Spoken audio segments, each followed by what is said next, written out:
आदर और सम्मान के प्रति अरुचि के कारण और निवारण, ये आज का मेरा विषय है और ये बहुत ही महत्वपूर्ण विषय है। इस पर चर्चा होनी चाहिए। आज हम अपने यूथ को जब देखते हैं तो हमारा यूथ जो है, युवा वर्ग धर्म से विमुख होता चला जा रहा है। और आने वाले समय में आज की परिस्थितियों को देखते हुए इस बात को मैं बहुत गंभीरता के साथ में कहना चाहता हूँ, अगर यही हालात देश के बने रहे तो आने वाले समय में हिंदू समाज के बच्चे या तो नास्तिक बनेंगे या विधर्मी बनेंगे। क्योंकि आज धर्म के नाम पर जो विचारधारा, सनातन के नाम पर जो विचारधारा हमारे बच्चों को परोसी जा रही है, उस विचारधारा में कोई दम नहीं है, उसके अंदर कोई लॉजिक नहीं है।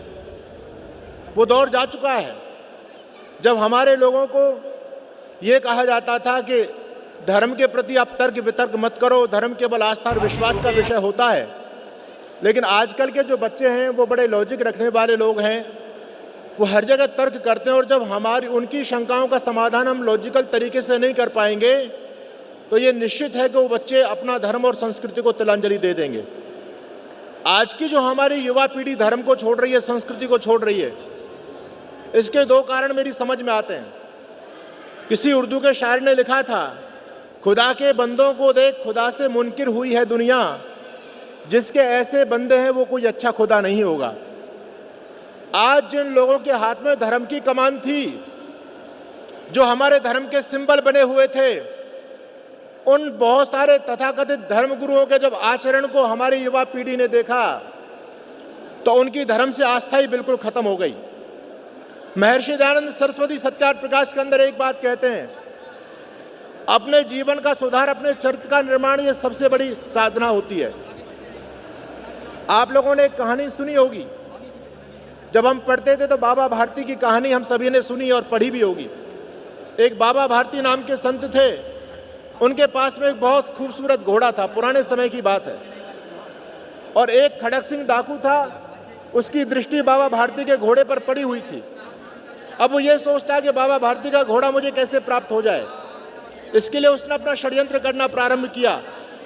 बाबा भारती प्रतिदिन कहीं जब रास्ते से जाते थे अपने घोड़े को लेकर के, उस डाकू ने एक योजना बनाई कि जब बाबा भारती अपने घोड़े को लेकर के जाएंगे तो मैं इस रास्ते पर आकर के बैठ जाऊंगा, रोगी के वेश में आकर के बैठूंगा, एक नाटक करूंगा और बाबा भारती को जब मैं संकेत करूंगा तो वो घोड़े को रोक लेंगे और मैं घोड़े को लेकर चला जाऊंगा।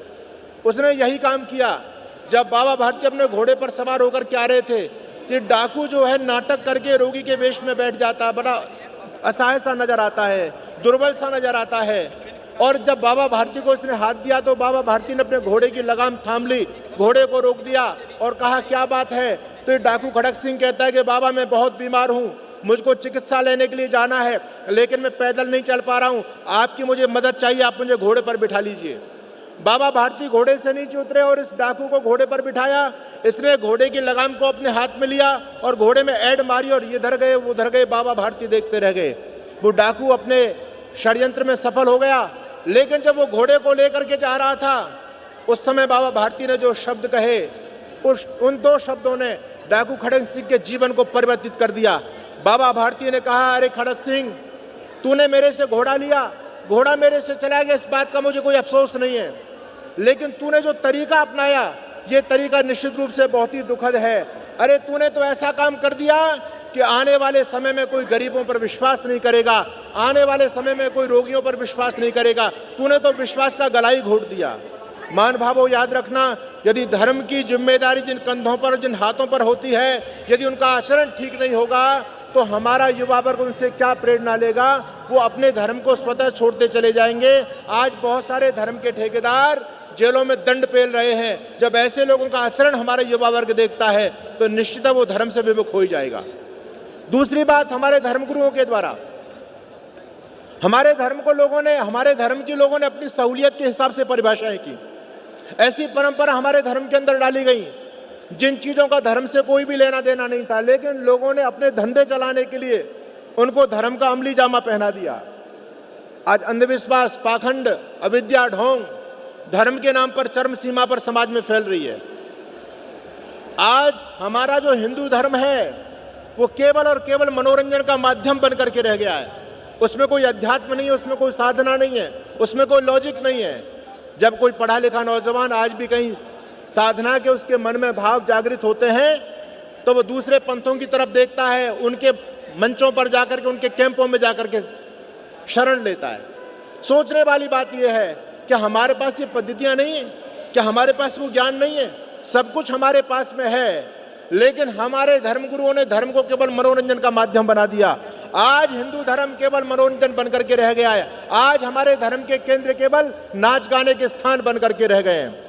वहाँ लोगों को तर्क नहीं मिल रहा है, वहाँ लोगों को दिशा नहीं मिल रही है। इसलिए आज का नौजवान, उसके मन में जब इस अंधविश्वास के प्रति जब एक प्रश्न पैदा होता है और वो धर्म के ठेकेदारों को उसी अंधविश्वास की खाई के अंदर पड़ा हुआ देखता है, अपना प्रयोजन सिद्ध करते हुए देखता है, तो महानुभावों ये भी बहुत बड़ा कारण है कि हमारा यूथ हमारे धर्म से दूर होता चला जा रहा है, हमारी संस्कृति को छोड़ता चला जा रहा है। ये दो कारण विशेष करके आज के युवा के सामने है। अगर आप इस युवा को दोबारा से सनातन धर्म की तरफ आकृष्ट करना चाहते हैं, जोड़ना चाहते हैं, तो महर्षि दयानंद सरस्वती की उन वाक्यों को याद रखना। ऋषि दयानंद सरस्वती ने सबसे पहले एक बात कही थी। स्वामी दयानंद सरस्वती कहते थे कि आज हमारे धर्म और संस्कृति के नाम पर जो कुछ भी परोसा जा रहा है वो सब कुछ ठीक ठाक नहीं है, उसमें बहुत बड़े परिवर्तन की आवश्यकता है, बहुत बड़े परिवर्तन की गुंजाइश है। आपको जानकारी होनी चाहिए, हमारा सनातन धर्म बड़ा लॉजिकल है, बड़ा साइंटिफिक है, लेकिन विधर्मी लोगों ने और कुछ अपने जयचंदों ने अपने व्यापार रोजगार चलाने के लिए हमारे धर्म पर प्रहार किया। आपके सारे धर्म ग्रंथों को कलंकित किया गया, उसमें प्रक्षेप डाला गया, उनमें मिलावट बहुत बड़े पैमाने पर की गई। पहले इन विधर्मी लोगों ने धर्म ग्रंथों में मिलावट की और आज उन मिलावट के अंशों को लेकर के हमारे सामने सीना तान करके खड़े होते हैं, डिबेट का चैलेंज करते हैं।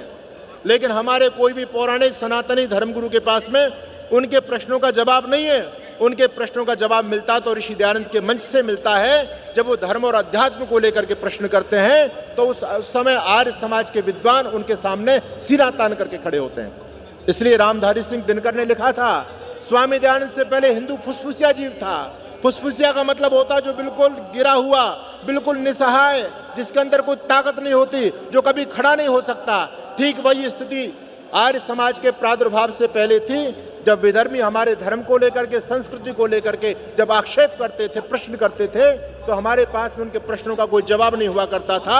आज स्वामी दयानंद जी महाराज के प्रादुर्भाव के बाद में इतना बड़ा परिवर्तन हुआ है कि एक वो भी दौर था जब हम उनके सामने गर्दन नीचे झुकाया करते थे, और आज मुल्ला मौलवी पादरियों में खलबली मची हुई है कि काफिरों की एक जमात है आर्य समाज, जिसके लॉजिक का जवाब हमारे पास में नहीं है। इतना बड़ा करिश्मा ऋषि दयानंद और आर्य समाज ने कर दिया।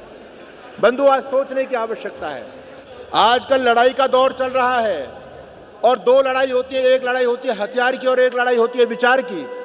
इन दोनों लड़ाइयों में सबसे जो प्रभावकारी लड़ाई होती है वो हथियार की नहीं होती, वो विचार की होती है। जो ताकत विचारों में होती है वो ताकत तोप तलवार और एटम बम के अंदर भी नहीं होती। वैचारिक शक्ति दुनिया की बड़ी महान शक्ति होती है। हम अपने गुरु महर्षि दयानंद सरस्वती को देखते हैं। महर्षि दयानंद सरस्वती केवल अपने वैचारिक बल पर पूरे जमाने को बदल करके चले गए।